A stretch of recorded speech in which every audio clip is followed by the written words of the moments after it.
on voit Eisenhower debout face à la mer. Il scrute. Et on comprend toute la stratégie des Alliés.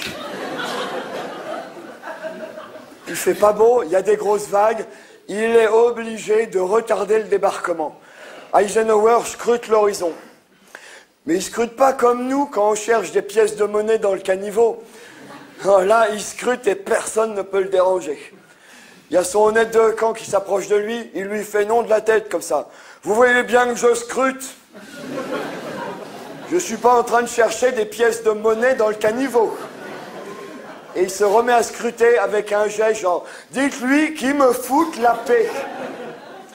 Et on comprend en fait, c'est De Gaulle qui revenait juste pour savoir à quel moment il pourrait dire son fameux poème de Verlaine « Les sanglots longs des violons de l'automne bercent mon cœur d'une langueur monotone ». Mais ça, c'est pas dans le film. Non, dans le film, on voit juste Eisenhower qui scrute. Mais au début, quand Eisenhower préparait le débarquement, il voulait surtout pas avoir De Gaulle dans les pattes. Alors, il lui avait demandé de s'occuper du message secret et de trouver un poème codé qui serait diffusé le jour J sur Radio Londres. Et on comprend mieux toute l'importance de De Gaulle dans la stratégie des Alliés, parce que c'est lui qui allait donner le signal du débarquement aux résistants français. Alors, pourquoi les vers de Verlaine? Eh bien, il y avait eu une première réunion, De Gaulle était arrivé.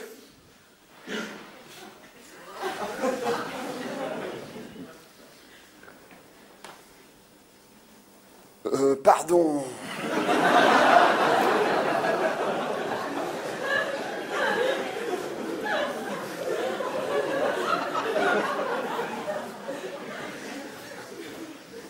Toc, toc, toc. Merci. Bonsoir, bonsoir, mon cher ami. Voilà 6 semaines de travail qui compteront pour la France et dans l'histoire. J'ai trouvé le poème. C'est un extrait très célèbre. Arthur Rimbaud, le bateau ivre. Je lis. La tempête a béni mes éveils maritimes. Plus léger qu'un bouchon, j'ai dansé sur les flots. Oui, De Gaulle.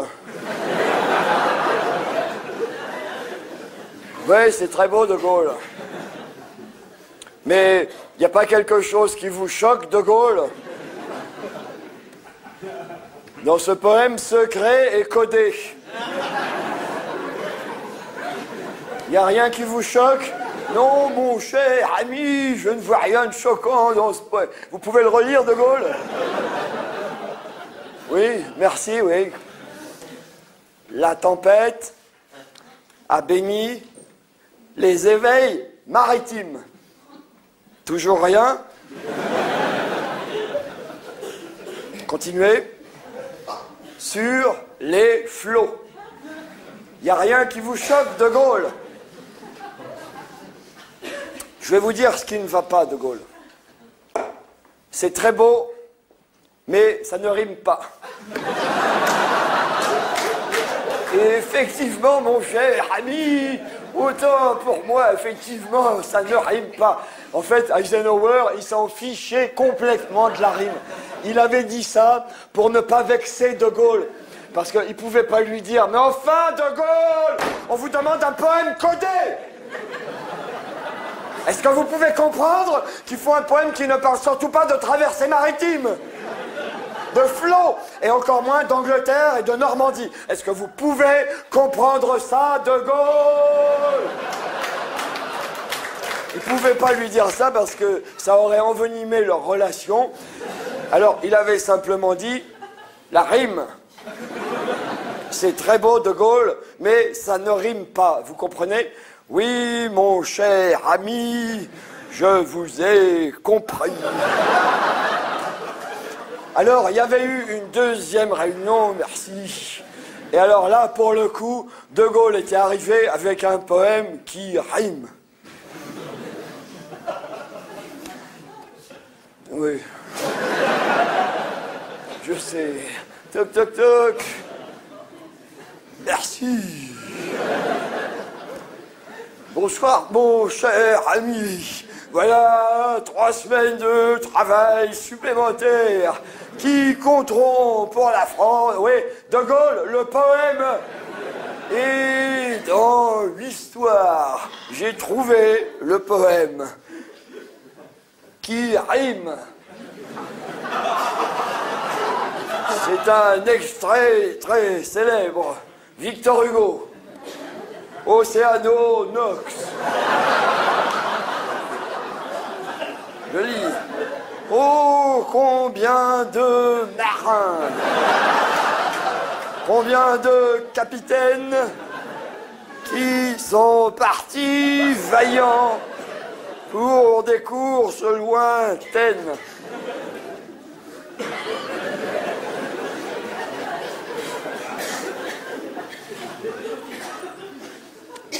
C'est parfait, De Gaulle. Ça rime. Oui, oui, ça rime même très bien. Hein. Et puis, pendant que vous y êtes, ben, rajoutez derrière combien d'Américains, combien de Canadiens vont quitter l'Angleterre pour aller débarquer en Normandie. Oui, De Gaulle, eh ben, notez les plages, De Gaulle, allez-y, notez. Notez qu'ils vont débarquer sur Omaha Beach, Utah Beach, Sword et Juneau. Et puis, pendant qu'on y est, eh bien, moi, je vais passer un petit coup de téléphone à Hitler. Hein, et puis, je vais lui dire un petit poème codé de ma composition. Hein. Allô? Allô? Hitler? Oui, ce sera le 6 juin à 5 heures du matin. Et ça rime, De Gaulle. Alors là, De Gaulle avait baissé la tête. Oui, effectivement, mon cher ami. Mais alors, je suppose, Baudelaire, homme libre, toujours tu chériras la mer, on laisse tomber. Et alors là, Eisenhower était rentré dans une rage terrible. Il avait quitté la réunion, il avait claqué la porte du bureau, il était parti téléphoner à Roosevelt sur la ligne directe.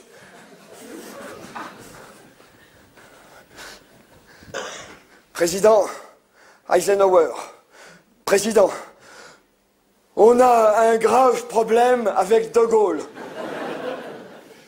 Ah bon? Il est souffrant?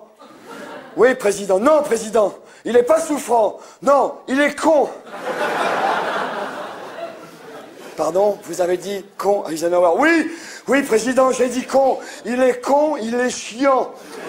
Écoutez, ça fait 6 mois qu'on lui demande de trouver 2 vers. Ça fait 6 mois qu'il fouille dans tous les bouquins. Il nous a demandé des crayons de papier HB, des crayons gras pour souligner, des gommes, des équerres, des rapporteurs, oui, mais des centaines de gommes, président. Qu'est-ce qu'il en fait des gommes? Il les envoie à la résistance ou quoi? Des rames de papier. Il nous a flingué la photocopieuse. J'ai le personnel de la bibliothèque qui s'est mis en grève, président. Il leur a demandé du Ronsard, du Bélé, du je sais pas quoi, pour trouver 2 vers. Il est en train de nous bouffer les fournitures de bureau. J'ai le moral de mon état-major qui est au plus bas, président. Alors, écoutez, président, à partir d'aujourd'hui, c'est lui ou c'est moi? Parce qu'il n'y a pas que ça, président. Écoutez, il se tient mal à table, il mange salement, et puis il sent des pieds. Oui, je comprends, Eisenhower, calmez-vous. Oui, calmez-vous, Eisenhower, je comprends. Écoutez, vous réalisez tout de même qu'il s'agit de délivrer l'Europe entière du joug nazi. Alors, vous pouvez peut-être prendre un peu sur vous et patienter encore quelques semaines. Non, Président.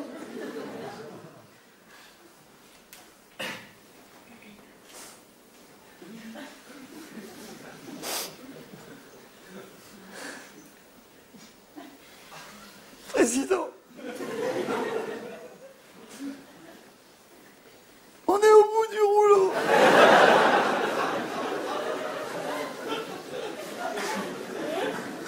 Président. On est au bout du rouleau.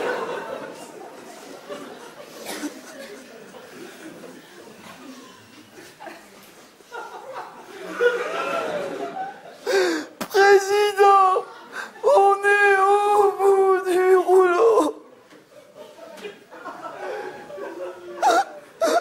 Alors là, Roosevelt avait dit, bon, alors débarquez.